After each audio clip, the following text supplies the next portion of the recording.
இத்திருத்தலத்திலே திலகவதியாரை காண்கிறார். திலகவதியார் திருநீரை கொடுத்து இறைவனை காட்டுகிறார். கூற்றாயினவாறு படிகம் பாடி சூளை நோயை போக்கிக் கொள்கிறார் திருநாவுக்கரசர்.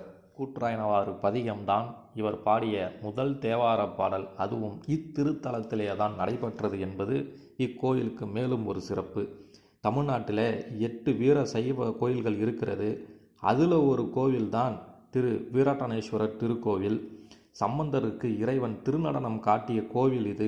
திலகவதியார் தொண்டாற்றிய இடம் இது. திரிபுரத்தை எரித்த வீர செயல் நடைபெற்ற திருத்தலம் இது. இத்திருத்தலத்தை காலால் மிதிக்க அஞ்சி சுந்தரர் அருகிலிருந்த சித்தவட மடத்தில் தங்கினார். திருவடி தீட்சை பெற்றதும் இத்திருத்தலமே. இறைவன் தேரில் வந்ததால் இத்திருக்கோயில் அமைப்பு தேர் வடிவில் இருக்கும். இக்கோயிலின் கற்பகிரக விமானத்தை பார்த்துதான் ராசராச சோழன் தஞ்சை பெரிய கோயிலை கட்டினார் என்பது வரலாறு.